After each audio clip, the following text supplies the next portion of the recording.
morning, Morgan. It's a beautiful Saturday morning. The vibes are good. The weather's great. And I'm here with an amazing guest. Everyone, please give it up for Brittany Perry.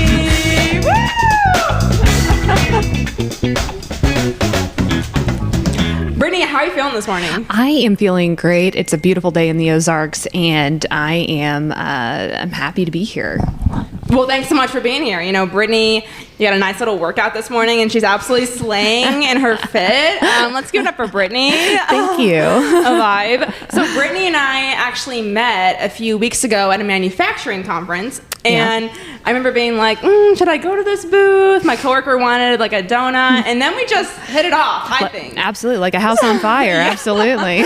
Great personality, and she just kind of started telling me her story, and I'm like, oh my gosh, we have to get you on the podcast. Like, you're amazing.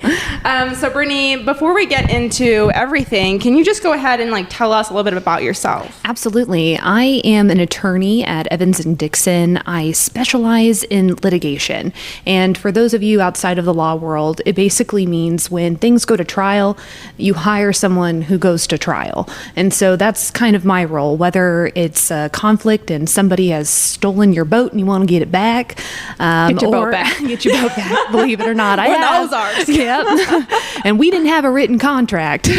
So, or if it involves, sometimes with employers, we represent and I represent them in disputes involving employment.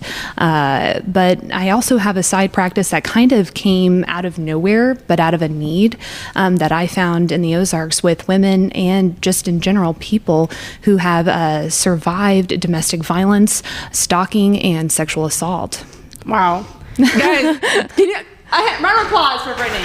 Yes, queen. That's amazing. I mean, you're so fantastic, and that is so awesome. So to backtrack a little bit, are you from Springfield originally, or what did that? Yeah, absolutely. I'm actually a 7th-generation Ozarks girl, so we've been around here for a while. But yeah, I'm from Springfield, born and raised. I went to law school in Kansas City, so go Chiefs. I absolutely love Kansas City. But my home is, down here. So that's where I wanted to be. That's where I wanted to raise my family, and also to make our community better. That's awesome. That's huge. That's so huge. You stay in Springfield, you keep developing, and it's just growing into a beautiful, beautiful place. Especially, yes, exactly. Do you have a phrase for the haters who are like, Springfield is not great, or the armpit of America? What do you say to that hater? Well, I guess, everyone's opinion is speculative, but, you don't have the kind of warmness in the community that you have in other places. And it's kind of weird, but when I came back from Kansas City, I was airing up my tire, and of course, like, 2 dads were like, nope, get out of the way. I'm going to air your tire up. And I just remember being like, only in the Ozarks do people stop and like demand to air your tire up. Yeah, I will say Springfield has a gem of people. Very, very kind-hearted and very sweet. Yeah, so I take that, haters on Facebook. So. We may be smelly, but we'll air up your tire. Right. That's awesome. So how did you know you wanted to pursue, law school? Well, I always was really good with words, and, I did debate in high school. And so that kind of culminated as how can I make this a part of my career? I know I'm good at these things, and it all kind of amounted to being an attorney. And it is a boys' game, especially down here.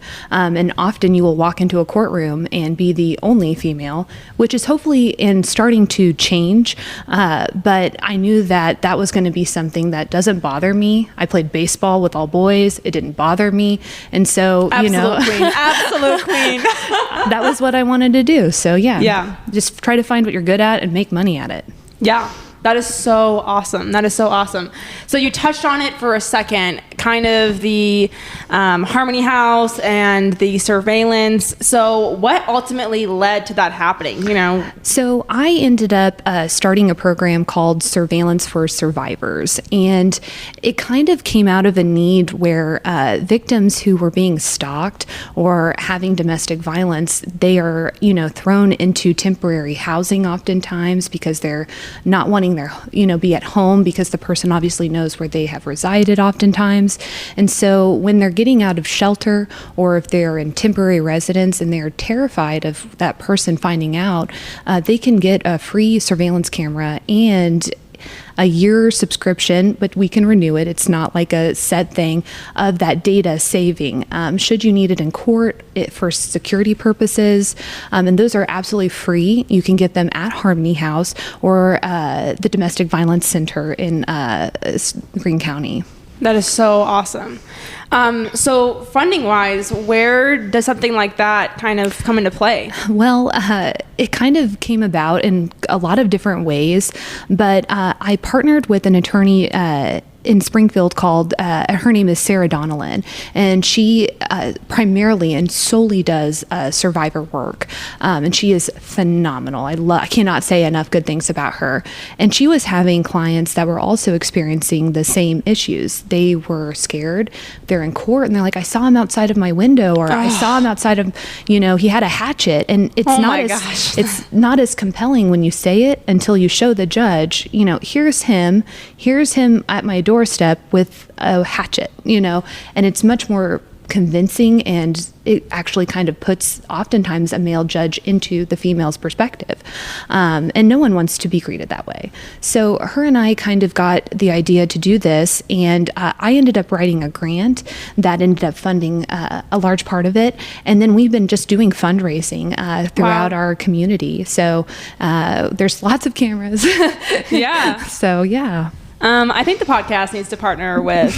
I'm not even kidding. We'll talk later. If you need one, holla at your girl. No, that is so awesome. And just the way that you guys are probably changing so many lives is unreal. And, I am a litigation attorney. I represent corporations and, businesses and individuals who have lots of money. And it kind of came about, this practice of survivorship and stalking, when I had a very good friend of mine went on a date. And this date didn't click, not their vibe. And so they went about their lives, and then they started getting bombarded with pretty aggressive text messages from various amounts of fake numbers. And then they ended up having their photographs posted on social media websites as well, that were not necessarily the most flattering things. This individual went to the police station and said, hey, this person's, putting notes on my friend's car, on my car, and they're scary. And, unfortunately at the time when this person came in, the department decided not to take a report. And so I had become licensed in 2017. I had my bar license for 4 days. And my friend was telling me about this. And so I printed off the stalking statute, and I went down there in my little suit, 4 days being a lawyer. And I told the officer that was intaking, I said, this is what's happening. This person is terrified. Please do something about it. And they pushed back with me, and they said, well, this seems like something we don't do. And I was like, well, here's a statute, and I'm telling you this is, serious. And the detective that ended up getting assigned to their case did a phenomenal job, and ended up getting a warrant on this individual's phone. And he had done this to double digits people. My gosh. And there were even allegations and evidence that he had raped individuals as well. Now, getting those people to prosecute such an individual and going forward is challenging. So, it's been quite a while. That was in 2017. And that person still is not been fully incarcerated yet.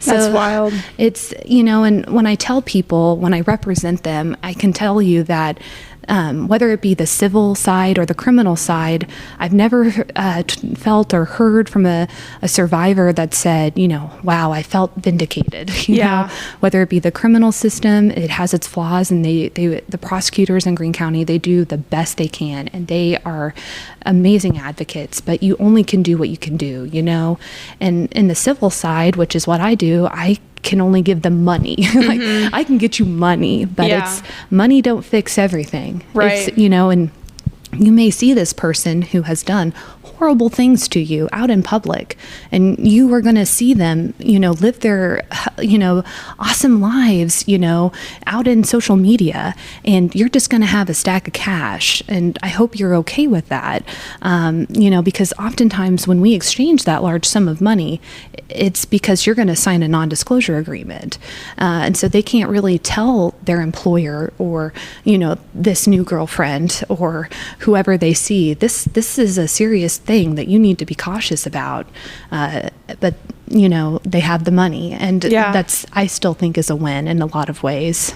Right. Oh, 100%. So just like a little question about that. So if someone, say they went through something really awful and they went to trial, won, signed the NDA, if they went to therapy or something like that, can they even talk about what they went through in that kind of situation? So oftentimes when a survivor has settled out their sexual assault case, they have in those non-disclosure agreements, and the ones that I provide, they can talk to their attorney, they can talk to their healthcare provider, or their CPA, because they just got a large sum of money. Yeah, so they're going to need to talk to those folks. But those are the only people typically. So, or they have the opportunity, they can be sued. And so, and what's hard too is, as part of survivorship is to own your story, and so that's hard.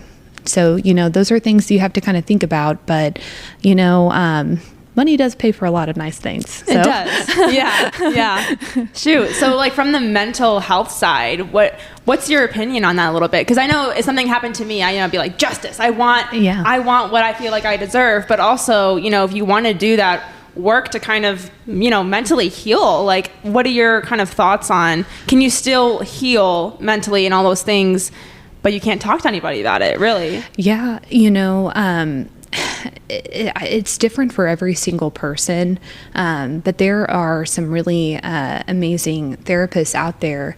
There's a new treatment, or I guess it's actually an old treatment that is being used in sexual survivorship, and it's called EDMR. Basically the therapist will actually make the individual experience and talk about in the therapy session exactly what went through and what they had to do it. And they will touch the person while they are talking about it, because for some reason when we have trauma, it goes to the front of our short-term memory. And so when we talk about it, it actually feels like we are truly reliving it. And exercise, I guess, moves the trauma from the short-term part of your brain into the long-term part of your brain. So when you are able to, if something you smell or something that occurs, like, if your assaulter smoked cigarettes and you smell it and it brings back that, you won't be in tears at the restaurant or the bar, or, you will actually be like, okay, that's not a trauma experience. And they've used it on soldiers returning back from war. And it is it's been proven to help, but you have to make sure to do it in certain ways, and get somebody who obviously specializes in that. But it's about like a 2-month wait to get into a therapist. So if you're really experiencing trauma, there's not like, there's the ER, which is you get put in a straitjacket. Yeah. And then there's waiting 2 months to go see your, primary care or, the therapist. There's not really an urgent care. Yeah. So, I do think you can get over it and, live your life healthily, but you're always going to have those moments where you're like, whoa, that happened, but you can move on and live your life. You shouldn't have it define you, but it can make you stronger. That's awesome. Thank you so much for sharing that. Yeah. I always say too, if anyone hears anything in the background, it's because I live downtown and it's a Saturday, so be so for real. People are getting their pancakes. Yeah, they're getting their pancakes. They're getting a little cute walk. I'm like, it's authentic. You know what it is. Yeah. That's awesome. So just one more question about kind of all that area is, as a lawyer, as a woman, as, you're in a predominant male industry, when you have a civil case like that, or you have a case and it breaks your heart, and then maybe the case didn't go the way you want, kind of like for you, how do you kind of mentally deal with that, or like separate that from going home to your family and, what does that look like for you? Well, at the end of the day, that, I can only just say I have worked my tail off for you, and I have fought like a cornered dog, and that's all I can do. You know what I mean? Mm-hmm. The facts are what they are, and I can look at myself at the end of the day and say there was literally nothing I could have done differently, and I fought like harder than I know any other attorney would. And I also sometimes, and that's the hard part, is sometimes you can't be personal, but then you end up, you feel your client's emotions, and you should, because, that's, you are stepping in their shoes, Yeah. Yeah. So, but at the end of the day, it's,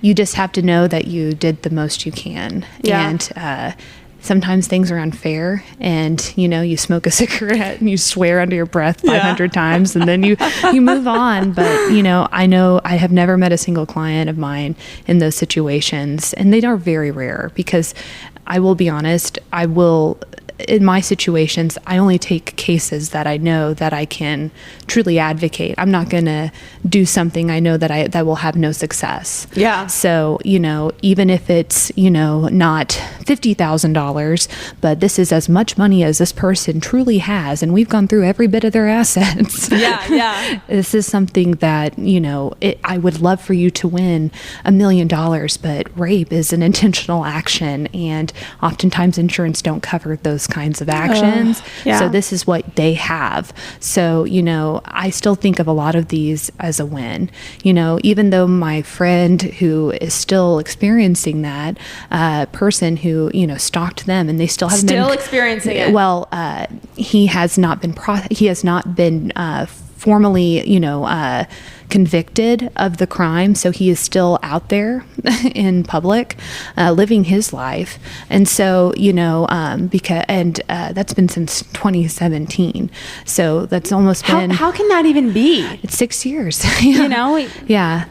And they just, and oftentimes obviously 2020 didn't help anyone with the expeditious, things, but yeah. And so, yeah, it is hard, and it's frustrating, but you can only control what you can do. So as a certified control freak, same, whatever that is, I'm going to need that medicine as well. Yeah. There is a medicine, I think, for it. But, you can only do what you can do and control what you can control. But at the end of the day, I always try to get the absolute best result, and I think almost every time I try. Yeah. And so unwinding is the hard part, because I'm also one of those people who want to fix everything, and my husband, my family, they're like, please don't lawyer me. I'm like, okay, yeah, you want me to listen, not to fix your problem. I got it. All right, sorry. That's hard. And it's also hard when you are literally screaming at the other side, and they're screaming back at you, and then you go home, and it's like that energy has to go somewhere. Yeah. So, and you never want to displace it on the people you love, and it can be very frustrating. So my outlet is obviously to do it in a healthy way, and I think through exercise and doing those kinds of things to channel that, so when you can go home, you can be like, I'm a mom, Yeah. This is my time. And you do get calls at crazy hours because people have serious issues that are happening, and I try to make myself available to all of my clients, and that's something that I do, and that is something that I have taken on as a responsibility.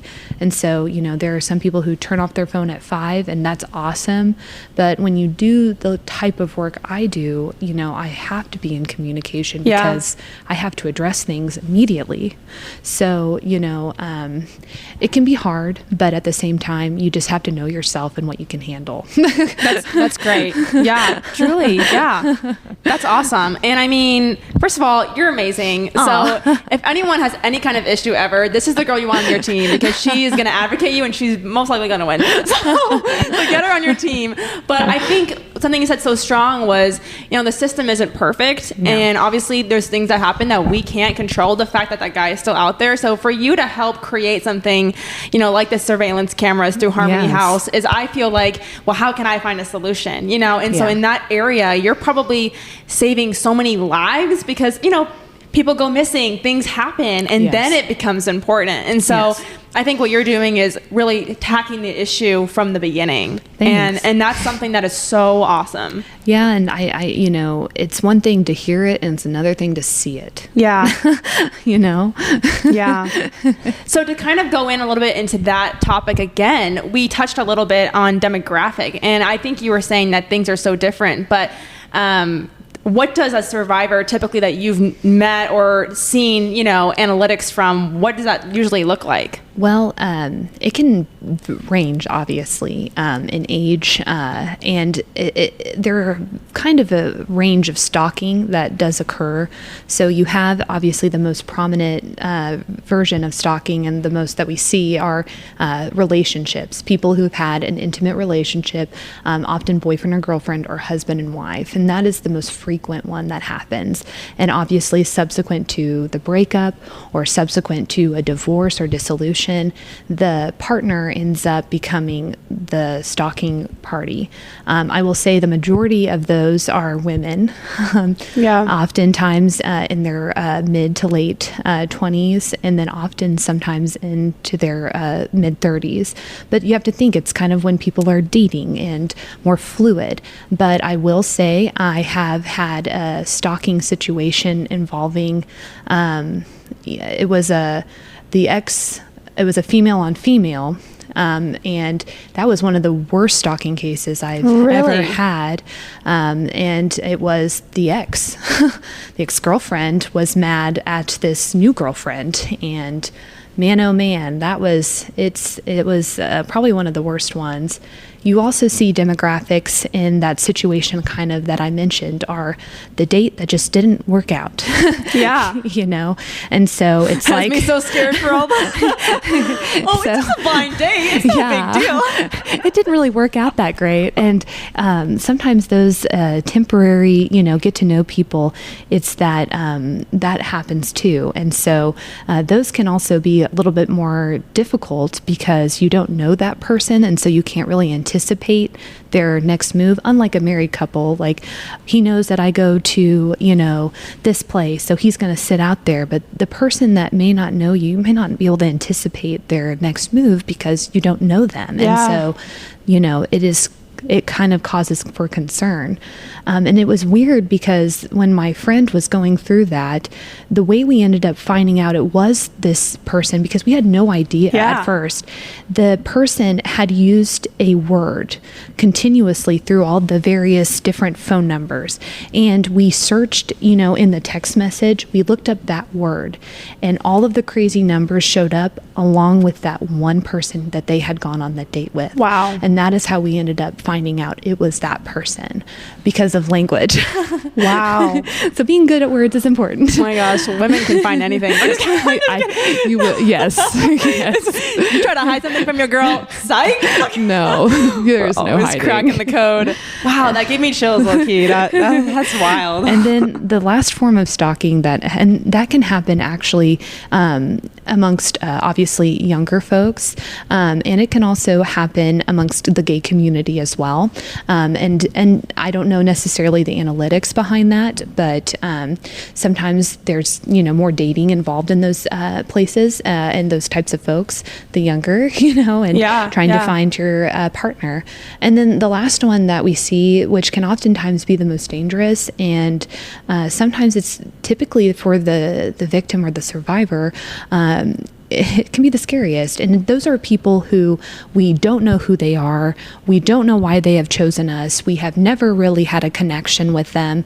They have found my social media, or they have found an article about me, and now they won't leave me alone. Wow. And so those are also the hardest, because those people live in a fantasy world.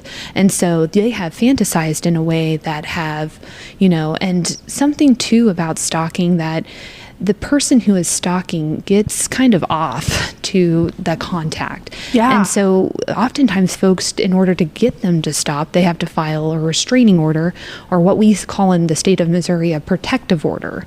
And the inaction of litigation means they get to see that person in the courtroom. So sometimes that doing that may make that enjoyable for them, because then they can take tabs on it, so sick. It's a mental health issue, obviously, and we don't necessarily know why it happens, but we know that the people who do it, and then when they talk about it later, they don't really know how it got to that point, but it's kind of in that realm of obsessive compulsive disorder, where they enjoyed the hunt, or they enjoy the thing, or they are using their anger as a way to continue the behavior. They're so mad that they want to make sure that you aren't happy. And so it can be kind of a weird situation, but when you're in it, it really sucks. Yeah. And I can tell you, I've never had this happen to me, but I have had enough clients where it really affects their quality of life. Oh my gosh, I believe it.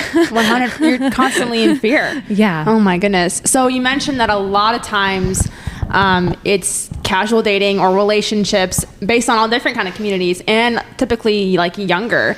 So obviously who we date is extremely important. Yes. Do you have any like red flags or like little things to look for, whether you're in that talking stage or you're on an app or you're going on that date, Yeah. Well, I can tell you kind of things that if you start to, go with your gut. I had a friend I always ask my friends, like, what they learned on their birthday. What'd you learn this year, I do the same thing. What'd you learn? I want to know. You're 25 now. What's going through your mind? So, and she said to go with her gut. That was the thing she learned that year. And I can't emphasize with if you feel like something is weird or, go with your gut, you know what I mean? Because it probably is, and things to know if you feel like you're getting stalked or that person is showing up at locations where you're at. There, unfortunately or fortunately, I don't know, there are devices and things that people use in order to monitor people. And one of those things are GPS tracker devices. You can buy them as affordably as $40, and they are very, very small, and they are magnetic. Wow. And so they can place on cars, and the battery life on them can be up to a few months, and they can track you on their phone quite easily. And I didn't know about these, or I did, but I thought they were like Apple tags. Right, Apple AirTags, yeah. And we had an attorney represent someone who advised that they knew that the person that they were stalking hadn't gone to see their attorney.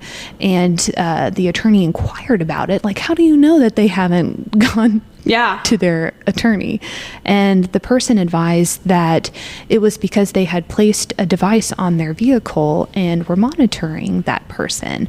And obviously we found out, because I was curious about it. I was like, well, where did they put it? How much was it? Yeah. And so through that, from actually representing someone who was a stalker, we were able to find out that oftentimes these individuals, or at least in that scenario, place things on the outside of the vehicle, so behind a driver, the plate. Yeah. That's a good place, because you don't really unscrew your plate very often. Wow. And then I have had people where the person continues to show up, and so they will go to a card place, like a service center, and ask them to do a run through. And sometimes they will charge, and most of the times they don't. But that is worth every cent. And if you do find, and tell them if you find something, don't touch it. We need to take pictures of it. Wow. Yeah. That's good. And the other ways people can do this, and this is oftentimes in a marital situation or a boyfriend and girlfriend situation, but there are devices or applications that you can place on a cellular device. They're, I guess, like advertised as, for your parents, we want to see all the apps that my kids are looking at, and they kind of almost mirror the phone's activity to what you're looking at. So they can look in the app, and they can in real time or in a recorded encrypted version see what you have been up to. So if you had messaged your friend on social media, hey, I'm going to this bar, they would be able to preview that on that security surveillance application. So how does that, like, do I have to have that app for that to happen? So oftentimes, yes. So Oh my gosh. the party will get access to the survivor's phone and download that app. And it's not necessarily, a lot of those do not show the application on the device. Ways you can find out if you have that is by your data usage being off the roof, because that application is sending it to the other party. So if you're going through data like a mad woman, it's probably you need to get a new phone. And, you know, sometimes in an abundance of caution, that's what we do. We get a new phone. Yeah. I even had a survivor get a new car. Yeah. They were just so scared. They were like, I can't. Yeah. So, you know, and obviously if they don't know what you're driving and they don't know, you know, your phone and you have these concerns, they just shed. They got a new life. And that's what, unfortunately, when we talk about, that's a huge inconvenience. You got a job, you got kids, you know, getting a car is like a 4-month ordeal. But, you know, people are, you know, so nervous. And unfortunately, you know, sometimes when we look at this in the realm of criminality, you know, stalking is kind of like a misdemeanor in the realm of things, and it can be quite severe, especially if somebody really gets a hold of you. Yes, 100%. So a little question, just because obviously, you know, TikTok is huge and social media, and, you know, what is privacy anymore?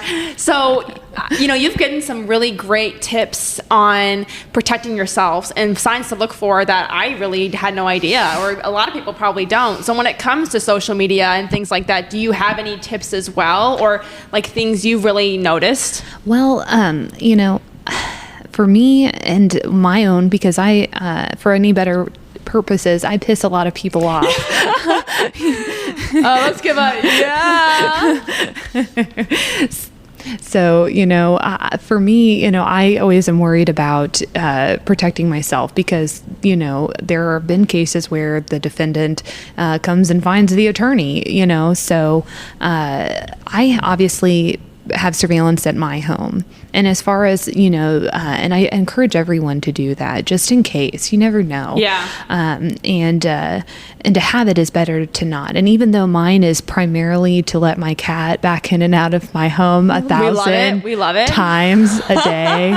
And then if I don't do it quickly enough, my husband messages me and says, please let Tuna in. And I'm like, he looks hungry. You named the cat Tuna? Yeah. That is so awesome. Like, Tuna's fine, Robert. He can wait till I'm done with my call. God. So, you know, that's awesome. But, you know, so social media is weird, because, like, and it obviously determines what kind of social media you have. Like, Facebook is often used for a commercial purpose. You know, we all use it as a way to do things. Mine is not very personal. It's just pretty much a commercial, like a marketing tool. Yes. Yeah. And if you have things that are not for marketing purposes, that are close friends, you can be a little bit more expansive with that in the information you share.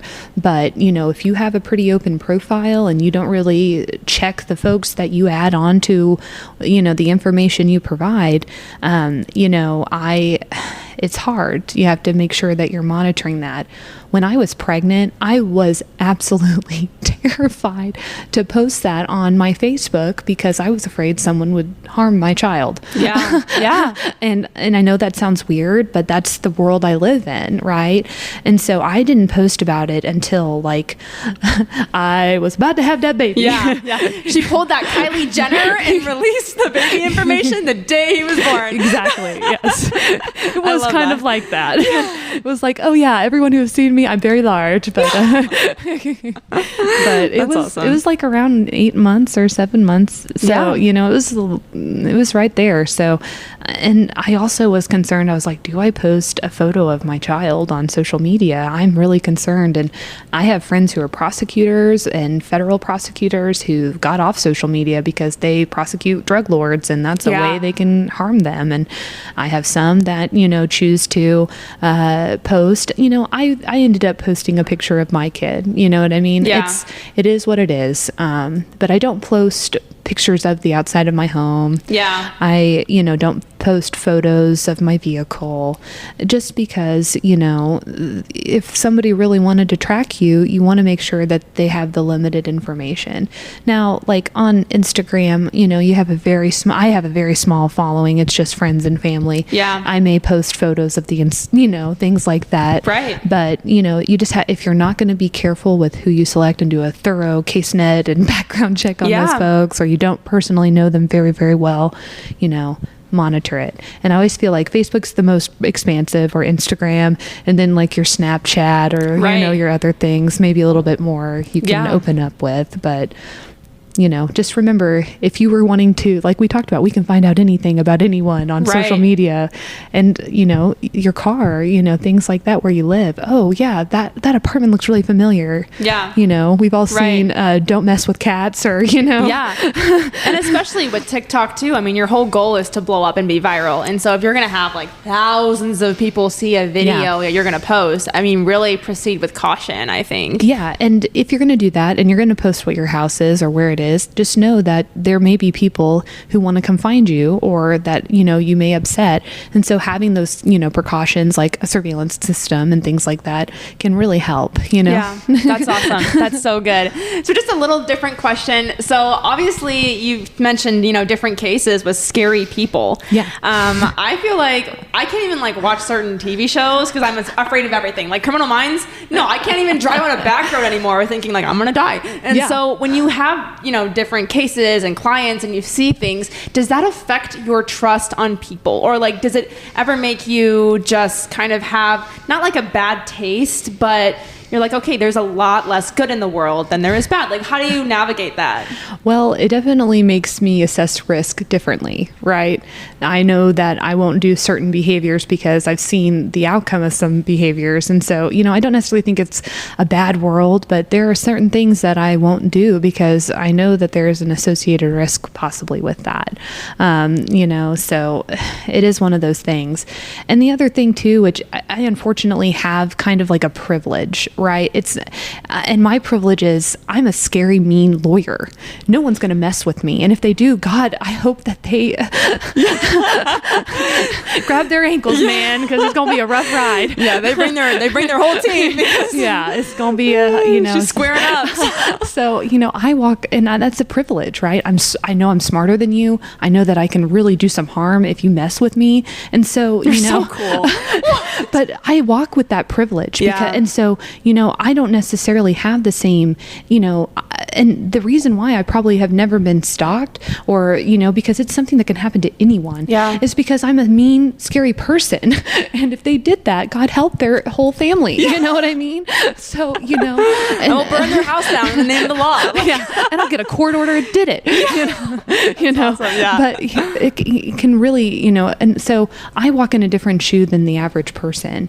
But, and I also understand the law. And so when people act certain ways and they do that, I know that I'm going to lead you into a way that can really, make me successful. So I don't really have the same, things, but I do exercise caution. Like I do full surveillance and things like that. And, and let them, we obviously have, I don't want to say exactly what I have, right. But, yeah, you don't need to, but there's ways that I feel totally fine, but not everyone has that privilege, right? They have to ask a lawyer, is this okay? Yeah.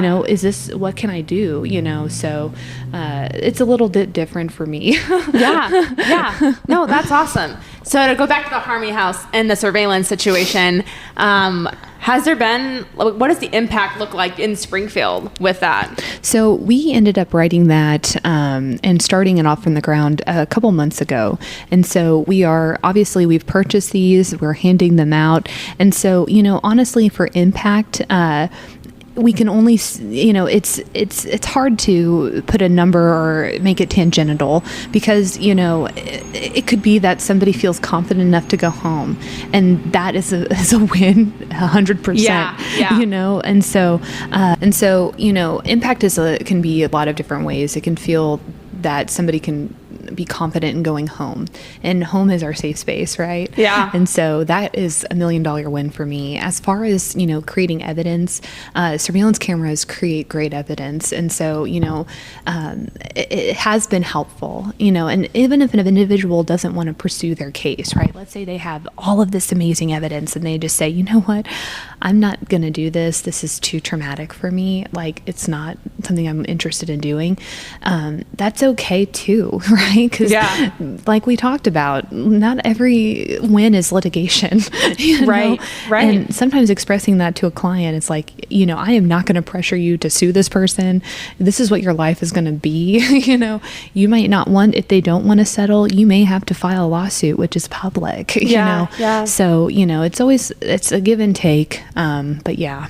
Yeah, that's awesome. So you had mentioned to me earlier that even if someone wasn't necessarily being stalked, but they already were kind of freaked out or just had some signs, even if someone didn't have signs and they wanted those cameras, what does that look like? Is that possible? Absolutely. Yeah. If you are having concerns about somebody who may be stalking you, or you may be experiencing domestic violence, that is something we are totally open for, and we want you to be safe in your home. And that's the whole point of prevention of domestic violence, right? They can't harm you if you don't come home.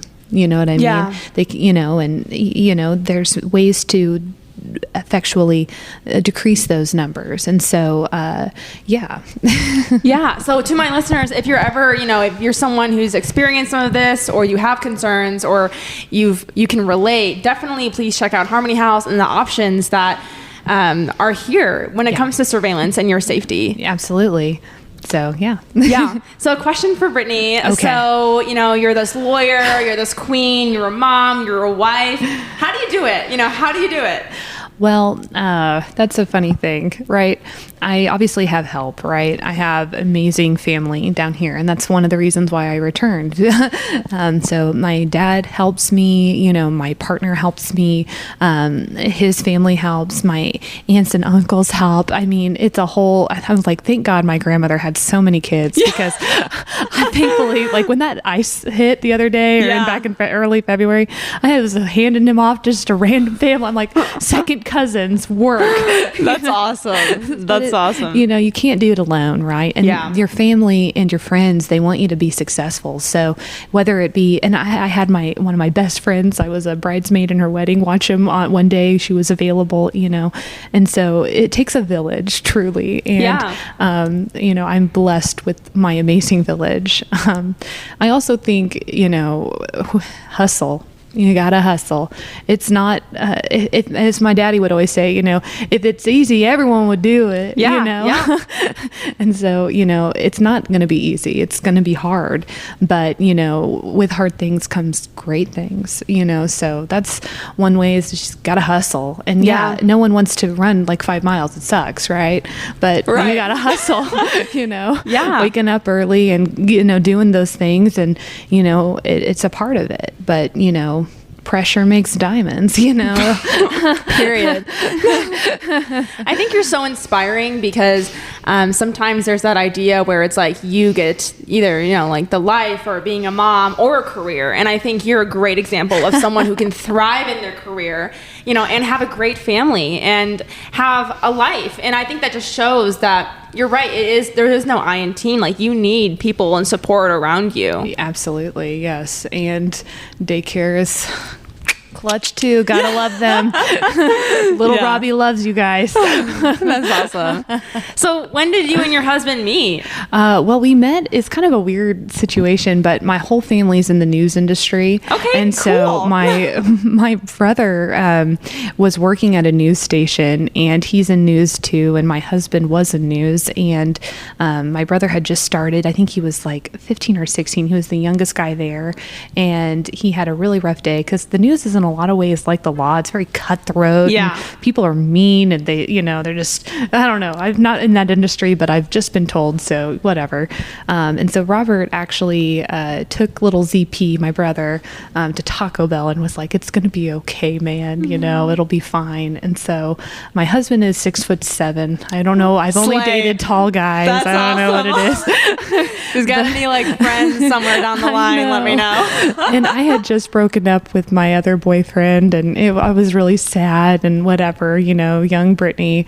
And my brother's like, I think this guy would be really great for you. And I was like, well, I'm not. So how old were you then? Oh, I must have been right around 21 or 22. Okay. And so I ended up meeting him, and we hit it off really well. And, he supported me when I was going to law school. We had a long distance relationship. And then, he moved to Kansas City, and then we moved back to the Ozarks, and, and he also is in the military. So he had that commitment too. But, we're both very independent people. And so that kind of functions our way, and we're very much a team. Yeah. So, we have to do that or we'll fail. So, and thank God he's a leader in the military because he understands that. So, and he's always been a very huge supporter of my success and vice versa. So I'm very blessed in that way. And marriage is definitely not easy. I will say that. And it's a compromise, and it's really hard because as an attorney, I hate that word. Right. The devil's Let's settle word. on this argument, and you're like, we can't settle. I hate that word.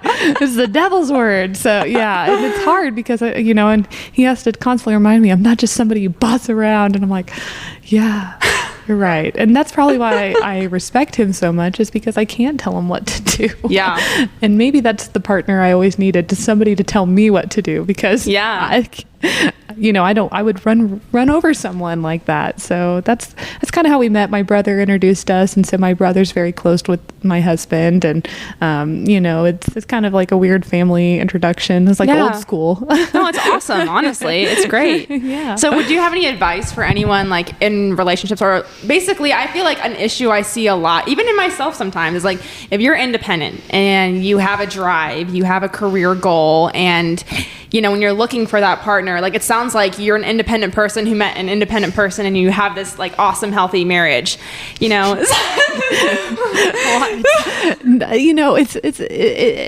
flows, you know what I mean? Yeah. There are some days where I'm sure he wants to strangle me, but that's really why we have the surveillance camera. No, I'm just kidding. Right. Or the evidence. I'm just kidding. But I can't really give relationship advice, but the one thing I can just say is, dating is all in the timing. You know what I mean? And you may have met amazing people and the timing is not right. Yeah. And so I think a lot of with dating is just in the timing. Like you both are in the same place at the same time. And that's what's hard too with the relationships, because sometimes your clocks can get out of sync.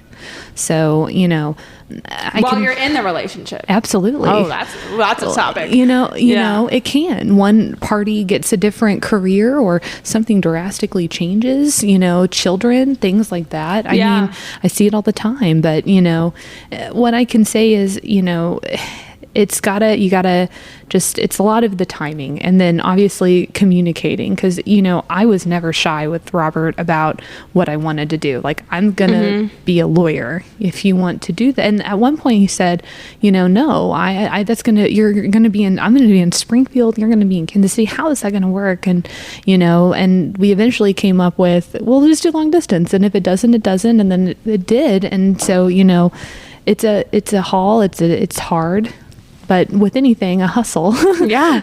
So, I guess the hard part with this is, it's kind of like a job, right? It's all in the timing. You want to have the right fit. And, especially if you're going to lock that in and get married, make sure that it's like the right fit, right? Because, living in a life that you're absolutely miserable in is, and I see this too with my own clients that have been in relationships for decades of living in fear or living in just a constant, like, I'm going to do this so I don't have to deal with this person. Living like that's awful and really low quality of life. So, get the right fit. It's like a job. Right. 100%. 100%. It's a give and take. Yeah. Do you have any advice for anyone who, for career, like very driven and also does want to have that family and relationship someday, but like you don't want to give that up? Do you have any advice that maybe, would have helped you when you were in law school or anything like that? Well, when you're in law school, you don't really ask your employer, especially one that is primarily going to be a male-dominated industry, what's maternity leave look like? Yeah. I'm like, are you pregnant? Right. And, family was kind of very far off in this like tangent, this like cloud world. And so, I didn't realize how much it matters to have an employer if you want a family, and that is not for everyone, right? I know plenty of my friends who don't have kids, so happy about it, not an issue.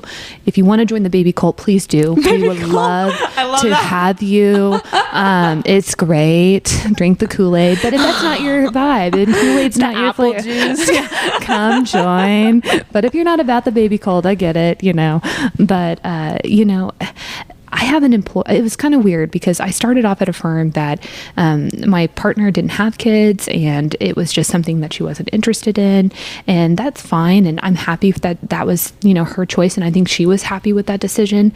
But if that's something you want, I ended up moving to a firm where my partner had kids, and she was very much a part of her family, and it was a unit, and so she got it. And it was weird because when I got pregnant, I was like, I'm going to only be off for 2 weeks. And she was like, you are nuts, Brittany. Like, that's not a thing. And I was like, oh, it's going to be a thing, and I'm not really going to be out, and she was right. Yeah. And she got it. So working for people with families is so key. And at my firm, we have a lot of folks with families, and that is key too. And I don't think women leadership is like the end all be all for every problem to be fixed, but we have a managing partner out of all of our offices, whether that be Springfield, Chicago, Kansas City, and St. Louis. And we just nominated our first female one in 2023. That is so awesome. And, it's amazing. We have a maternity and a paternity policy at Evans Dixon. And, even though I did come back to the office when my baby was 3 weeks old and I was like losing my mind, and not everyone's like that, and that's fine. But Karen, my boss, was holding little Robbie as she's arguing a mediation on the phone. That's awesome. That's a good boss. You know what I mean? She's Yeah. like, it's just Brittany's baby. Continue. But, that's life, Yeah. and that's, you have to find a place where you fit. And it may not be the most money, or it may not be the most fanciest, office, but if you can live your life healthy and happy, I think that's the biggest thing. So try to find a place where they're your people.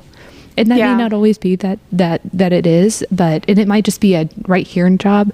But if you're wanting a career, like a place to call home, and that's the thing with lawyers is, you are sometimes with equity partnership and things like that, you're tied to that place forever.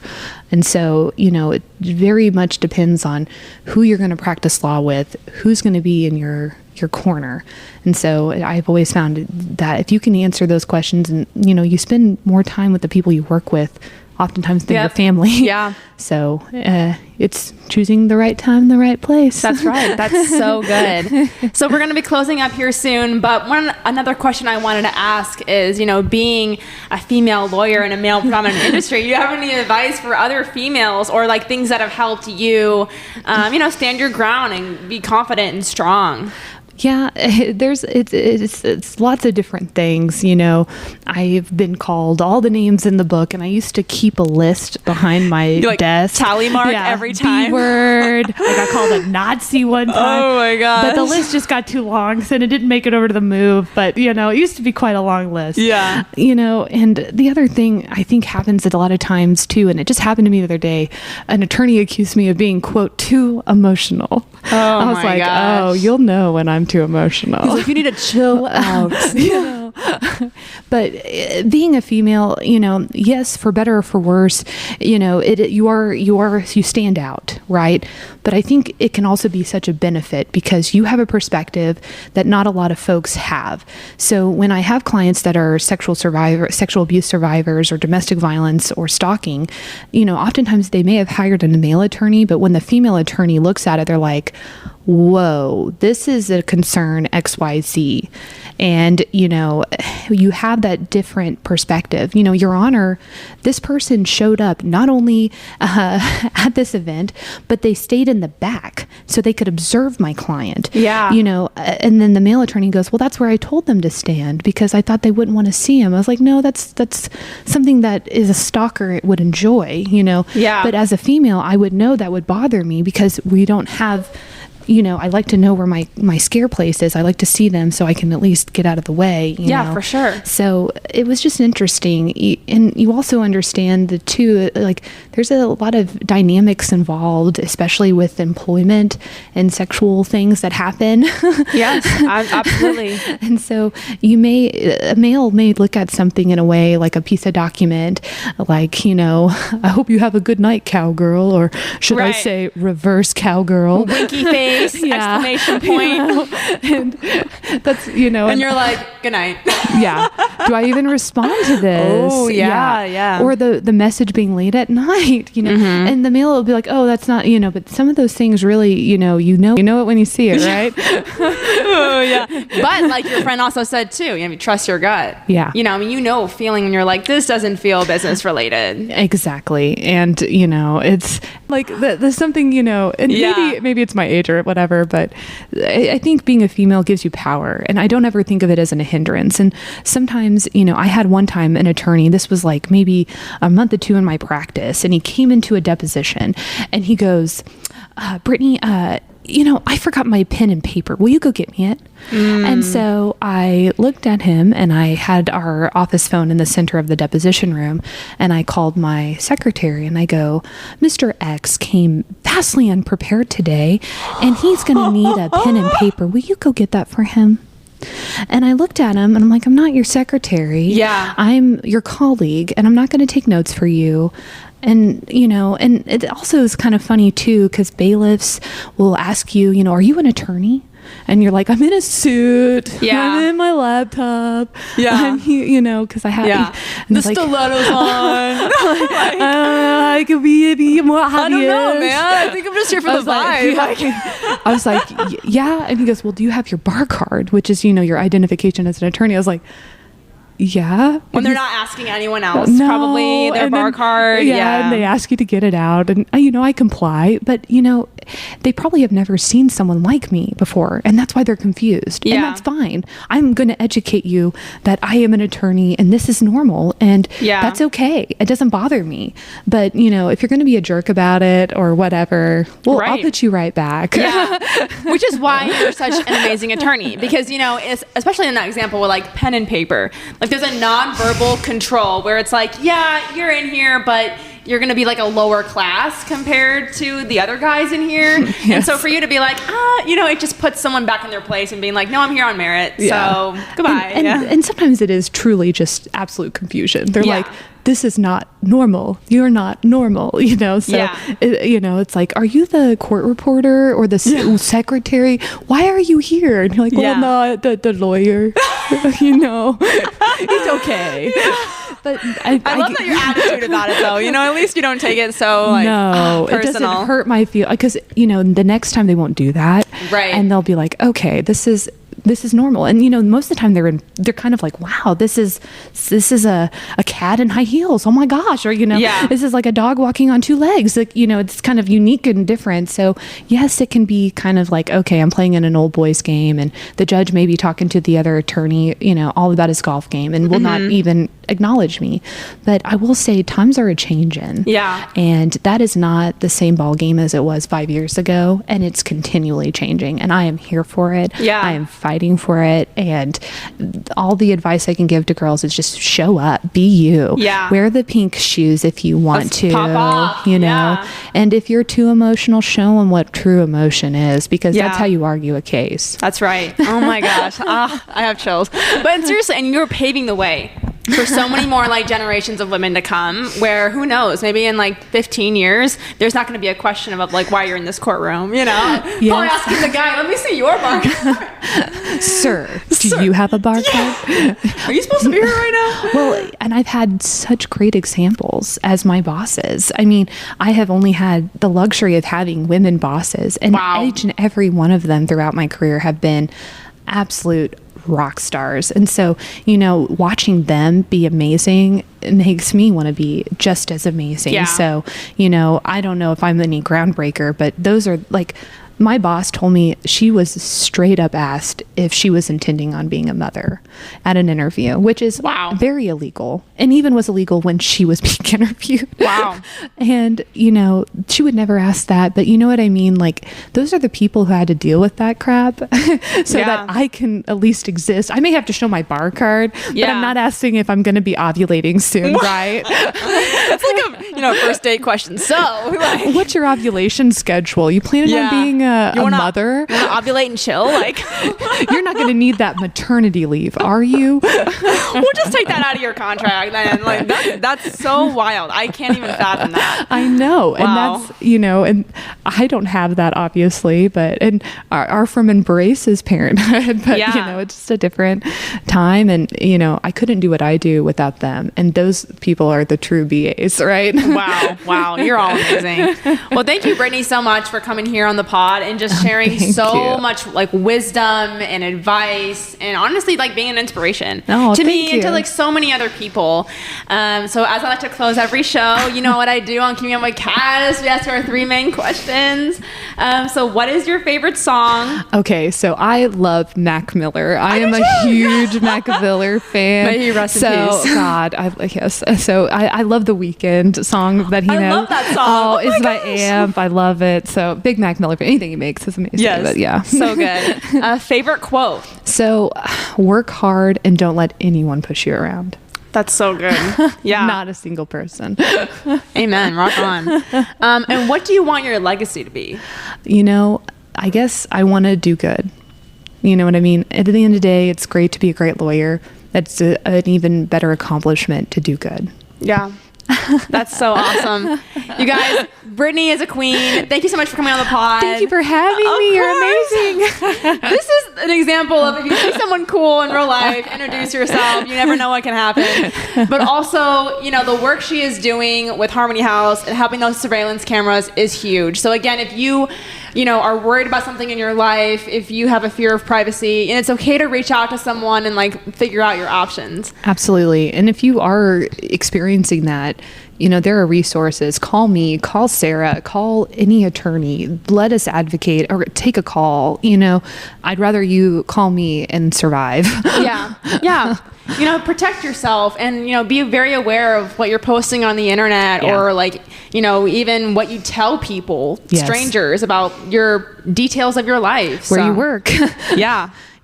So, well, awesome. Thank you for having me. Of course. And to my listeners, as spring is approaching soon, I just hope that you continue to, put your mental health on your priority list. We hopefully have merch on the way. I've just kind of been chilling. The next solo pod is going to be very, very wild. So be sure to tune in. All right. Love you guys. Bye. Bye.